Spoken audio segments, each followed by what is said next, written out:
Nigga, ṣé gbàtà wọ ẹgbẹ́ ń cash out? Ìwọ bẹ́ẹ̀ máa log out. Nigga, come on, get out. Get out, fuck away. Kí ìyá ẹ lọ larí mọ̀kúta sọ́kàwé. Danny Cash, lágbára Ọlọ́run, agbára Ọlọ́run, agbára Ọlọ́run Elédùmarè. Ẹgbẹ́ owó kú wéètì tó máa fi bá ẹgbẹ́ tí bá ní sábà gẹ́lá wọ̀nyí. Ẹ wá, èwo nínú yín ló pọ̀ ọmọ mi dọ̀dọ̀ yọ? Èmi ni. Ta ló gún yán fẹ́ tó yín tọ̀bọ̀ òṣòro? Ìjọba sí. Wọ́n ní sọ́líwẹ̀ lẹ́nu gbọ́rọ̀. Ṣé fẹ́ dàpọ̀ ni wọ́n ní àbí cider budge? Èmi ni Ṣọ̀tíngò. Gúgò gọbẹ̀. Queen mother ni mímí ò kí ń ṣẹgbẹ́ Olúọdẹ. Ẹlẹ́ o, Ìyábọ̀ Òjó Junior. Wàhálà ò kí ń ṣe gbà kó bá o. Tó bá gbọ́ yé pàrípò, kó tètè á pé pópó. If you check me, I go balance. Tó bá wá rí bẹ́ẹ̀ mélòó la fawọ́ dá? Mẹ́ta ni. Dáwọ́ kan.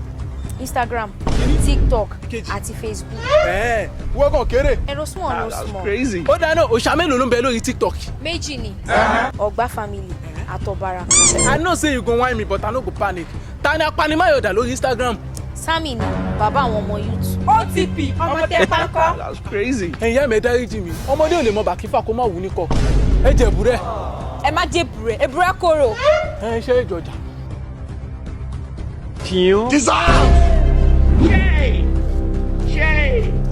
Èmi tí mo ní Steeze bí 100 composer